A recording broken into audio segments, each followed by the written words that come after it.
person who called in the 215 number that I identify myself? Oh, it's Richard. It's Richard? Oh, 215. Oh, okay. Well, it's still a little bit. Okay. Then I'm just gonna ask one time if there is anyone present from the public who would like to read the group. If none, we're gonna just jump to attendance. So Rom, Bob, Present. Joe, Here. Patrick, Here. Mary's here for Jason, yeah.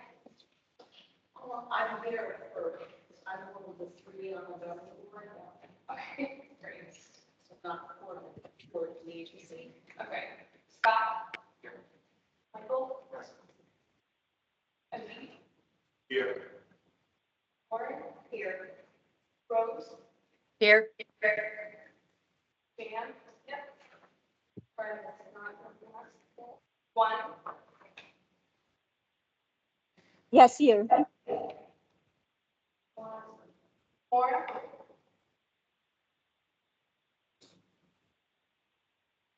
Susan. Here. Brian. Here. Grace. Here. Okay, so thank you all for joining us in person and online today. And this is a big difference from how we have been meeting for the last few years. But thank you all for making the time to come today. I'm going to ask Andre, can you share the slides?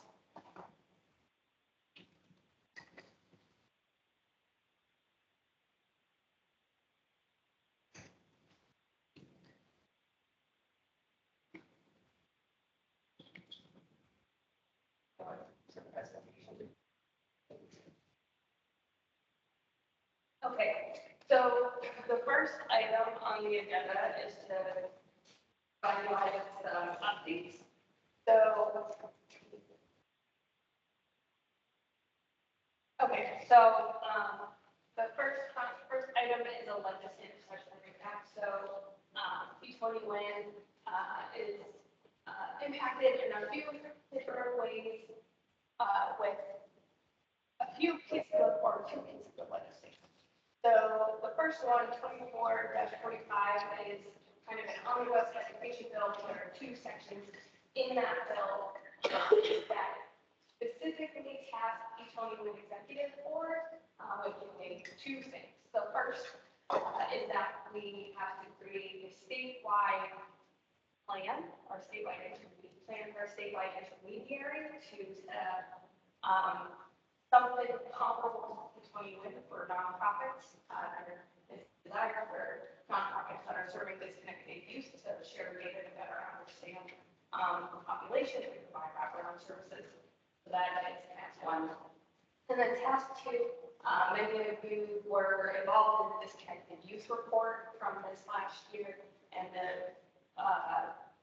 the legislature is required us to repeat that report on an annual basis. Both of these have to be completed by January 1st of 2025, so we have our work ahead of us.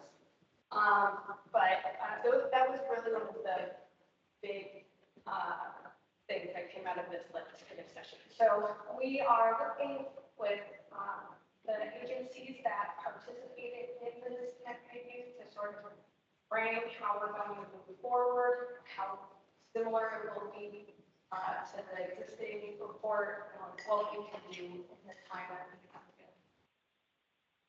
Do you have anything you want to add? We're presenting this to the executive, the statutory language is the executive board has to deliver the report and plan. So the executive board knows about this requirement, can inform it, so on. So we've met a couple times, went through how the previous report was constructed, and I'm going to present something to the executive board at their meeting on the 26th, and just make sure there are the requirements feel comfortable with requirements. We'll need the bill other. And so if people have thoughts or recommendations, it's also a good opportunity to change anything from the past report or to modify anything.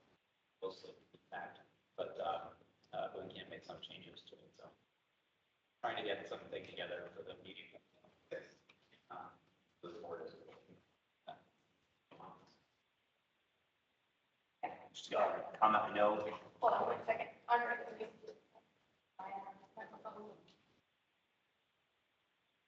The room is not, so we have to use typical microphones. Thank you.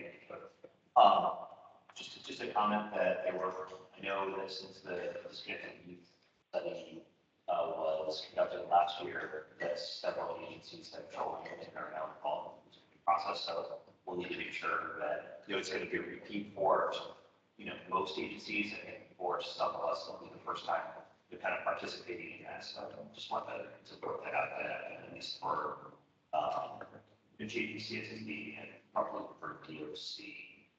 So yeah, the newer effort. Yeah, that makes a lot of sense. I know that there were a couple of agencies that were able to participate. So I think we're going to take that into consideration when we continue planning for students.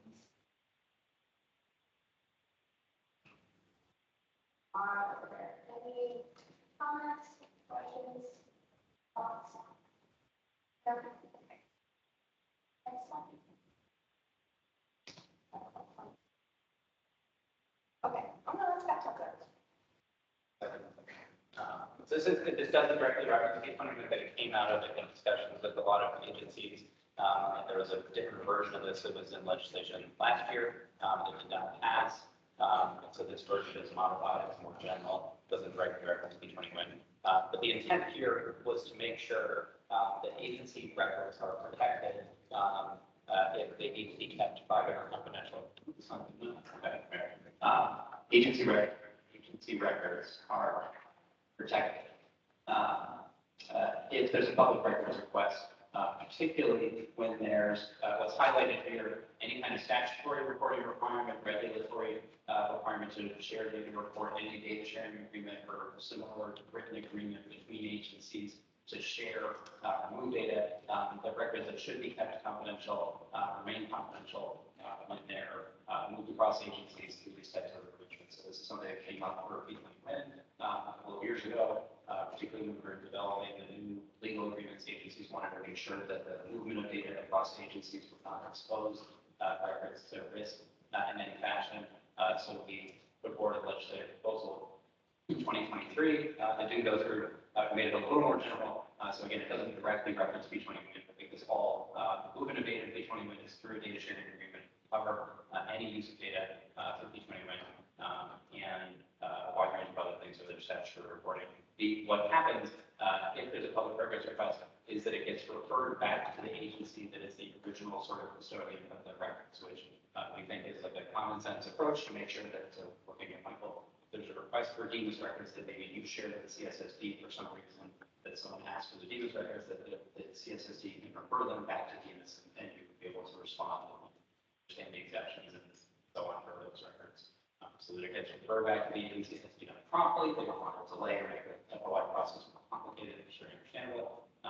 But this did pass, this is law, it was signed into law a couple weeks ago, so this is the new standard operating procedure. We're going to try and work and develop some guidance so that agencies are aware of this and they understand how to comply with it. And again, in a way that does not create challenges for public records requests. That's not the intention. Our intention is to protect people's individual records. And I know particularly there's a question about this with criminal justice records, but there's erasures and other things that happen to people's records after they're shared.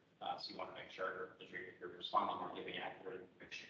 So should not be exposed. So this, we wanted to keep people up to date. This past, there was testimony from Department of Labor. I think Office of Health Strategy, us, the judicial branch, and support this. And that we managed to get over.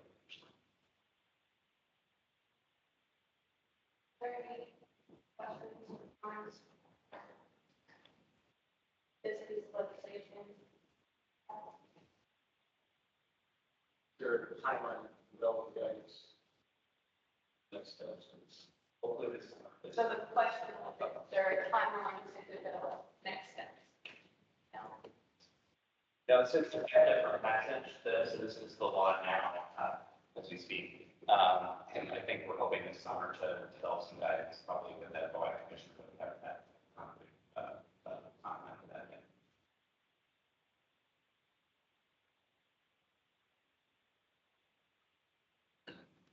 Okay. There are no other thoughts or comments or questions. The next update, which is about the secure online portal, another, is, requirements of the statutes.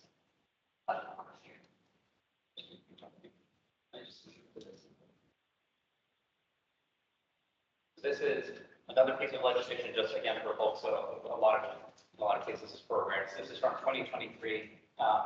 Similar to the disconnected youth. It's part of a much larger bill.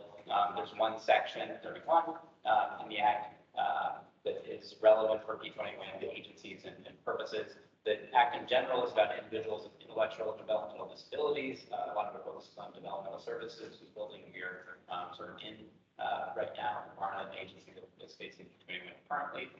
So the ask in that section is to create a plan to develop a secure online portal to share information across agencies for service delivery. So in that way, it's quite different. P20 is not for analysis or research of data. This is really for service delivery. It was for sort of case management.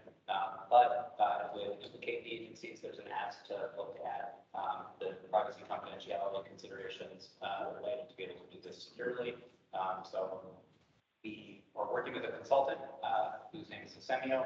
I can talk more about that. They are on contract as of now, basically, to develop a plan. And the legislation stipulates that we have to develop this plan in consultation with several different agencies, many of whom are here today, but some of whom are not. So administrative services, developmental services, social services, aging and disability, mental health and addiction, education, correction, children, families, and homes for the childhood.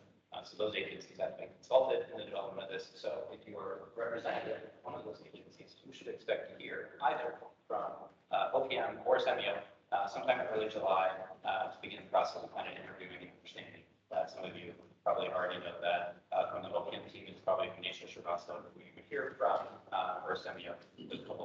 They're very nice and helpful, and they want to develop a realistic plan for what it would be required to do this. So, yeah, it doesn't directly relate to the P20, but it covers many of the agencies. I think we would learn things that would be relevant for interagency data sharing from the process. We just want to make sure we're sharing it in this meeting. And we'll start work soon. The relatively tight time. What is the deadline? The deadline is very soon. That's what I'm saying. We're going to meet our statutory deadlines to the best of our abilities. Any questions? Cool. Okay, so proceeding with Scott. We have the OMB standards for race and So we put questions here. I think we've had some discussion with agencies about this, but we want to make sure, again, it's not directly related to P20, but folks are aware of this. And if you want to follow up outside or after the meeting, help as you may know. If not, we talked about it. The federal office management budget issued standards for race and ethnicity data earlier this spring. They'll become effective very soon. So if you haven't already heard about it, you'll hear about it soon from federal agency partners or from others working in this area. They're unifying race and ethnicity into a single question. They're adding at least North African and changing wording for a lot of the questions. These are, I think, changes that we provided input to the federal government about making these changes. We're generally supportive of it. We talked about the resources needed for the state. So we wanted to check if agencies have heard from federal partners, if there's anything that you identify as needs to make this transition, or if in some cases agencies have already developed some guidance already for race, ethnicity, language, or sexual orientation, gender identity, which is not part of the federal standards. But there's been state legislation looking at that. So if there's anything that you've done on either of those fronts, it's helpful to know when there's agency level policies, or if there's things that you think you need because we want to develop sort of shared resources and an approach across agencies. Again, we advocated to the federal government without making this change, the kind of resources states would need. We want to continue to make sure that to the extent possible, that we're identifying and addressing agency needs. As this, yes, I don't know if I've heard anything about the sort of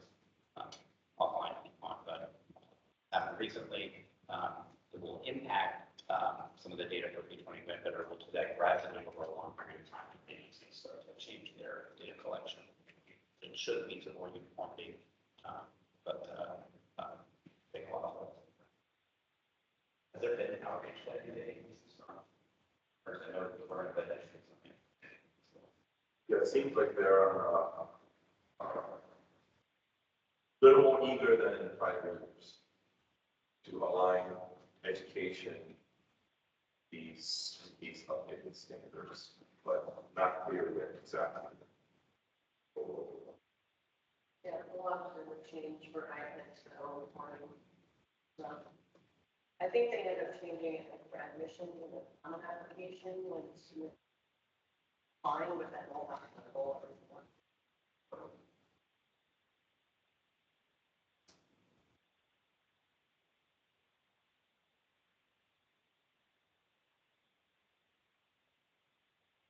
That's it. We're gonna, similar to the prior one, we're gonna try and work with state agencies, probably beginning of the summer to try and understand, agency need, and some of you are not executive branch agencies. But it's just helpful to understand where the needs make it plan our goals with resources or outreach to figure out if there's something that all things needs to work.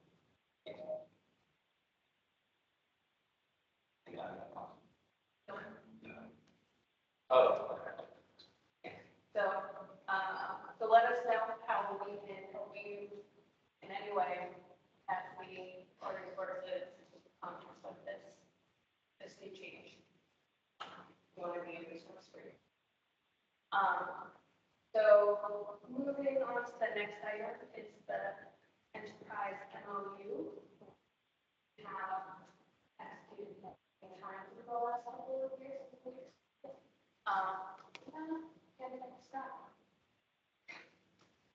So, as you all know, we all execute the enterprise MOU to sort of have the quote unquote rules of the road, particularly every time there's a new agency or if there's an amendment or some little change. We haven't made wholesale changes to the agreements in the past 3 years or so. So we executed summer of 2021. We haven't made changes other than sort of minor tweaks to the agreements or adding agencies at that time. There was originally a 3-year timeline put in the agreements, but since they've been revised or re-executed so many times that clock is no longer in place. But as we'll talk about later, for any of the changes through the modernization efforts, we'll talk through later today, that will require changes to the local agreements. And so we anticipate that those will begin in the summer and hopefully wrap up sometime this fall, possibly into winter. So for everyone here, I would ask you to consider 2 things. One, we need some involvement probably from your agency and council during that period between July to December to review new changes to the enterprise agreements and the data sharing agreements as a result of any of these changes. And also make it clear that we're using, there's a change that we should be making to the enterprise agreements because we'll be essentially cracking them open over the next 6 months and making a range of changes. So if there's other changes that aren't related to the modernization efforts, we think we should be making. Now's the time to do it, from the OPM side, like there's a handful of things that we've gone through and thought, be like, I wish we had done this differently, or we should change this, the cadence of these meetings is something that we look at. So if there's things that we want to review or change, starting this summer now, we can have to make wholesale revisions to those agreements over the next 6 months, which will take some effort, and will certainly involve your business council. But if there's other things you want to see changed now.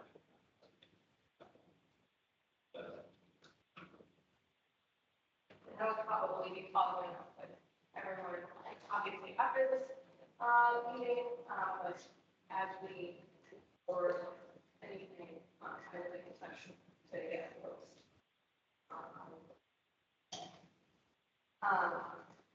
Okay, so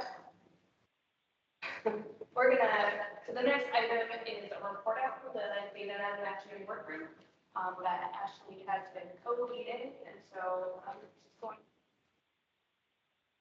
report out the recommendations that came from that work group. You will also have a copy of that memo printed out here. It is also in form. I think that I can do everyone.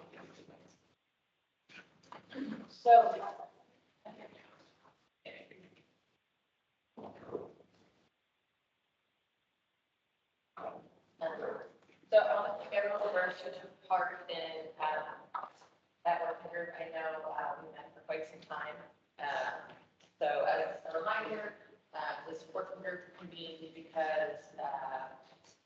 Department of Labor received an email that data ladder had been fired, and we weren't sure about its future. And on top of that, our license was expiring. So it was a good opportunity for us to explore other options and see what might best suit our needs. So the work group met from last spring, so spring of 23, till about the end of the year. And what we discussed is laid out in the memo, but I'm going to just highlight some kind of big talking points from it. One is we highlighted the things that are absolutely necessary for a matching solution in order for P21 to function most effectively. But also things that would be nice. They're kind of a checklist. You'll see that is the absolute needs that we need from software, but also kind of the wish list of things that would make the matching experience easier, perhaps give us better results, so on and so forth. We also kind of highlighted that as P21 has evolved, that each data request has become more and more complex. Takes the word that each data request is handling its own special snowflake, so we have to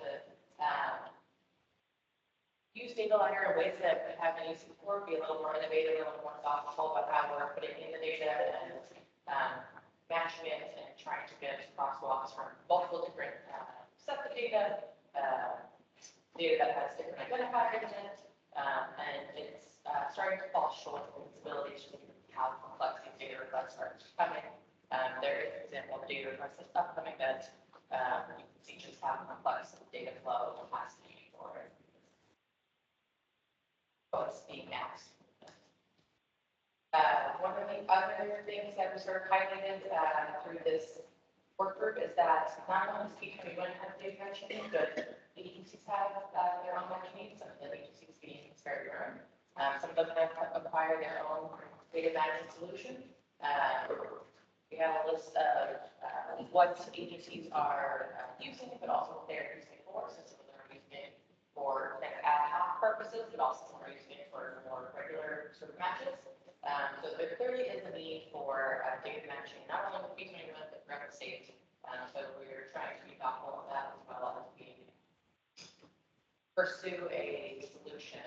But ultimately, I will say that as we were going through this work group, it was clear that this modernization effort was happening in parallel to it.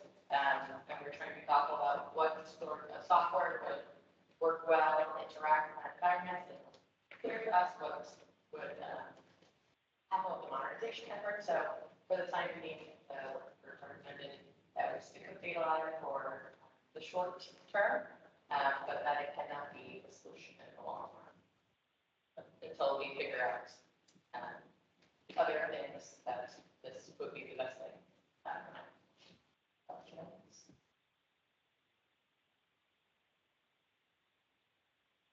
Well, I guess I had a question, but just to let everyone know, we did renew the data ladder license for 3 years. We did actually add a second user, and the money has already been paid. Our accounts payable folks got the checkouts for data ladder, is very happy to have us as a customer, and whether we continue with data ladder long term is obviously a decision that we made. We have that option available to us for at least the next 3 years.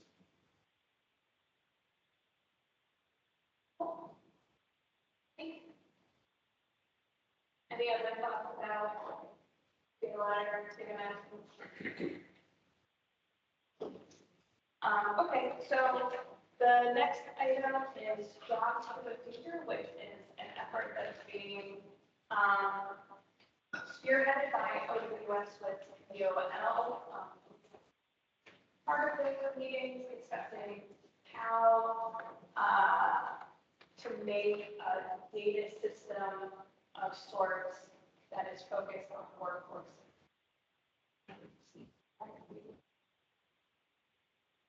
And it's been a lot of money.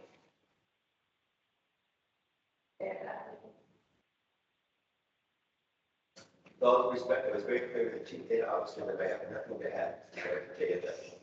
Other than, I shouldn't say, I shouldn't say that. I have been, there's been a lot of meetings, and we've been,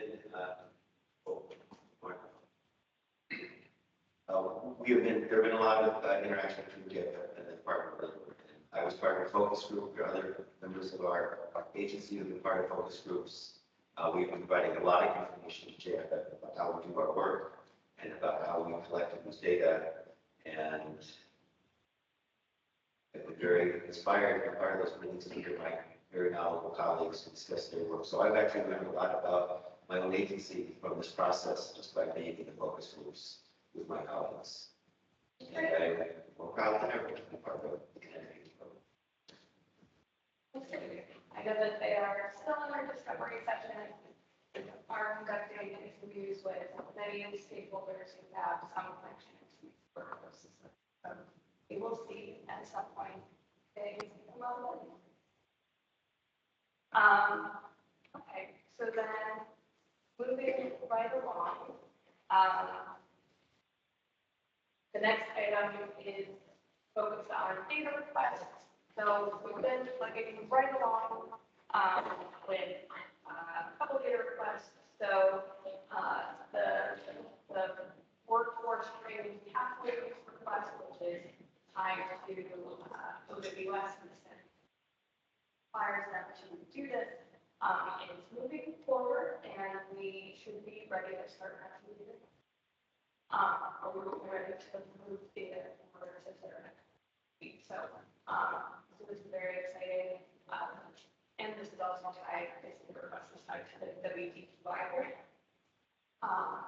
Then another data request is referral of scholarship program evaluation. So we are still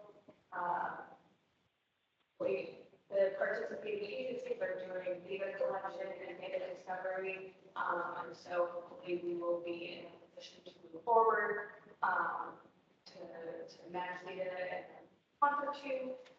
So we are mostly on track to meet deadlines for the IOS grant.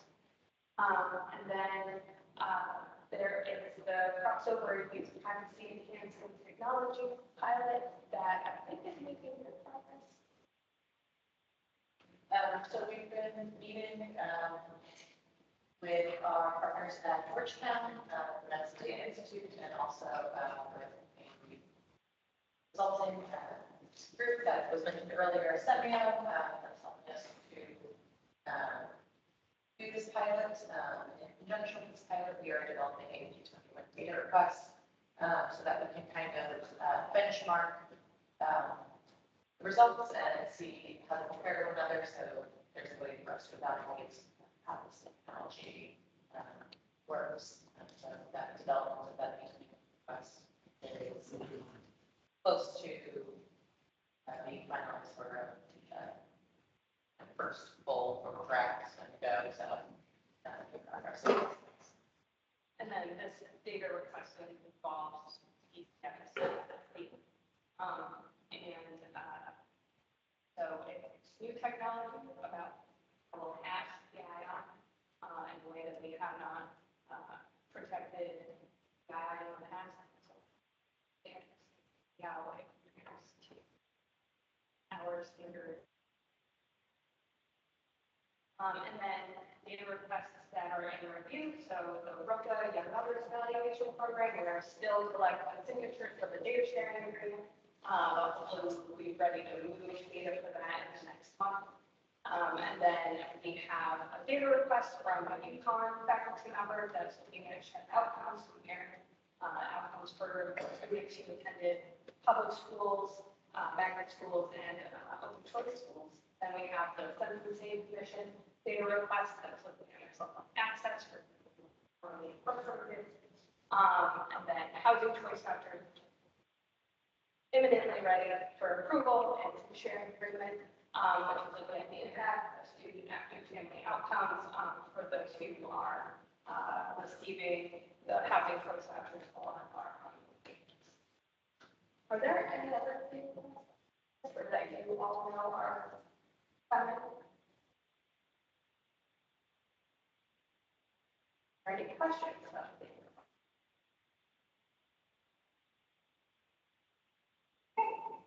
So I can school you on different things, which I kind of already did. But we do we'll have a working session later today, which is part of the WT2I grant, that will determine how we're moving forward, in the pathways, we request moving forward. Moving forward. So, many of you were here on Tuesday for the 2019 Pennsylvania site visit. That went really well, and our program officers, were really positive with the feedback, and input that they received from different stakeholders, from the executive board, from all of you. So we are on track to getting this, grant in the next year, and it will help us plan and, prepare for the 2023 SLBS grant, which is, really focused on leveraging researchers so that we can develop a research collaborative, and fill many more data requests that are answering questions that are important to, all of your agencies. Why we put together the learning agenda, it's a deliverable for both the 2019 and 2023 SLBS grants. Okay, that is everything for grants. Are there any other final thoughts using the universe, questions about? Okay, if not, we can wrap up this meeting. It's really early. We're coming to an informational session from all of us. We are gonna, unless people have questions. If not, we'll adjourn at 10:30. Okay, thanks. We start back at 10. So we can start. Yeah, I'm ready to the meeting.